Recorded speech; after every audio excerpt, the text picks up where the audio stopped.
ये वीडियो उन भाई के लिए है जिनको शुक्राणु बिल्कुल जीरो है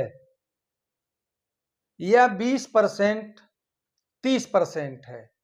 आप दवाई करा रहे हैं, ये बढ़ जाए, बढ़ नहीं रहे हैं।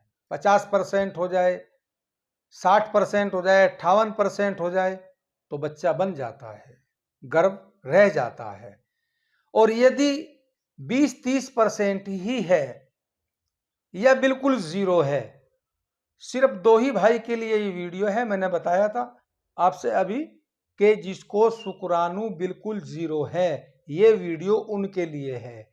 या 20% है, 30% है, ये वीडियो उनके लिए है सिर्फ। और उस ऊपर वाले के हुक्म से, उस मालिक के हुक्म से 40 दिन अगर आपने ये 30 दिन अगर आपने ये कर लिया, आपकी ये दिक्कत दूर होने वाली है। एक बात आपसे और बता दूं, ये दिक्कत मां के पेट से ना हो। मां के पेट से का मतलब ये है, जब बच्चा पैदा होता है ना, कि पैदाशी ही ये दिक्कत है, ये नहीं होनी चाहिए। दुनिया में आया, जन्म लिया बच्चा, जन्म लिया बच्चे ने, आंख खोली दुनिया के अंदर और ये दिक्कत फिर बन गई। ये दिक्कत पैदा होने के बाद बनी है। उस ऊपर वाले के हुक्म से आपने कितना भी ट्रीटमेंट करा लिया, आपकी ये दिक्कत ठीक हो जाएगी। आपको 4-5 सामान लेने हैं और जो तरीका बताऊंगा लेना भी यही है और खाना भी यही इसी तरह है। चलिए नोट कर लीजिए। सबसे पहले नंबर पे आपको लेनी है रूमी मस्तकी।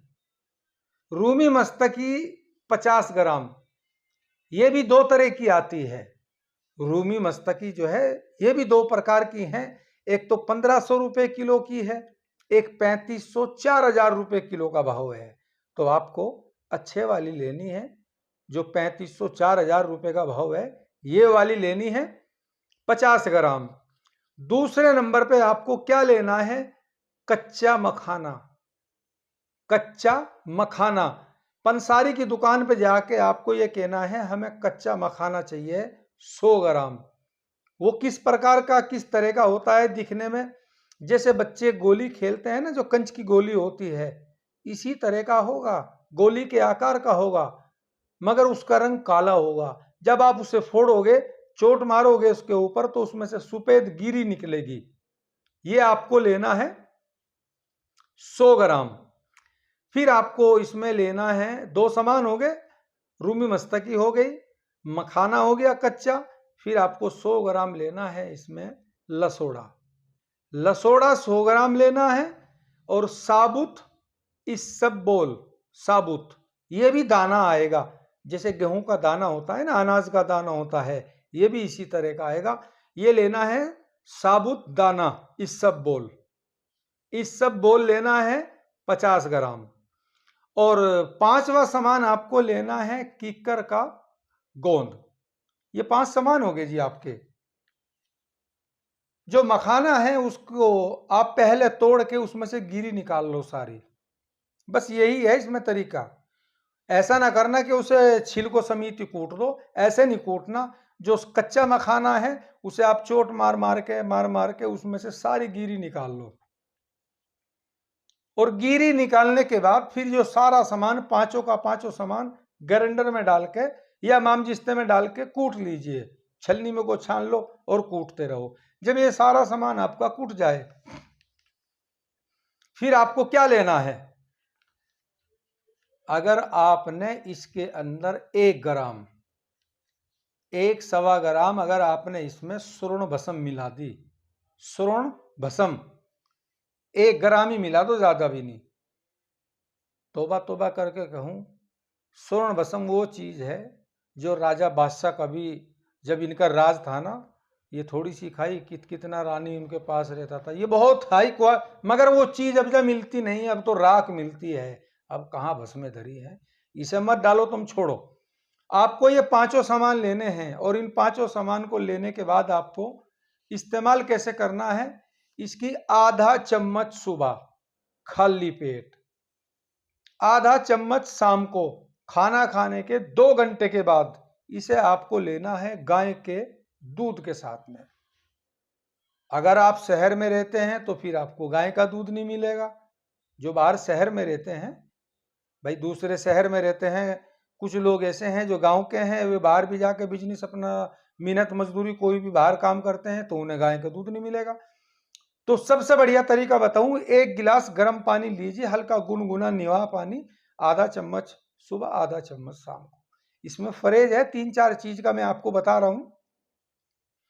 पहले नंबर पे तो आपको इसमें स्मोकिंग नहीं करनी है, स्मोकिंग नहीं करनी है, ठीक है जी। दूसरे नंबर पे आपको अल्कोहल नहीं लेना है, अगर आपको ठीक होना है। अल्कोहल, स्मोकिंग, 2 चीज हो गई। तीसरी चीज हो गई मैदा, जो होता है मैदा, जो होटल पे नान रोटी बनती है जिसकी, वो नहीं इस्तेमाल करना है। ना मैदे से जो भी चीज बनती है, समोसा, कचौरी, ये चाउमीन, और भाई क्या बोलते हैं वे, इतनी सी उंगलियां सी आती हैं, बच्चे खाते हैं। तो मैदे की कोई भी बनी हुई चीज है आपको खानी नहीं है। ये 3 सामान बता रहा, मैदे वाली चीज हो गई तो 40 दिन इस्तेमाल कर लिया, उस ऊपर वाले के हुक्म से 1 महीने के बाद अपना टेस्ट करा लियो, जिसकी रिपोर्ट 0 है ना, ऊपर वाले के हुक्म से नॉर्मल आएगी। ये बहुत अच्छी और पेटेंट चीज बताई मैंने आपको। इसके अंदर भस्म मत मिलाना, आपको ऐसे ही इस्तेमाल करनी है। लास्ट में मैं आपको फिर बता रहा हूं और मैं चल रहा हूं। जिसके शुक्राणु बिल्कुल 0 हैं या 20-30%, 10% है, ये दवाई सिर्फ उन्हीं के लिए है। कभी आप सोचते हो कि हमारी कोई ये बीमारी है इसमें काम नहीं, सिर्फ परेशान है, इस बीमारी को लेकर काफ़ी पैसा लगा चुका, जगह जगह इलाज करा चुका, बेबी भी बच्चा नहीं, शादी को भी बहुत काफ़ी टाइम हो गया, बच्चा नहीं रह रहा। रहेगा कहाँ से जब शुक्राणु कीटाणु ही 0 हैं आपके।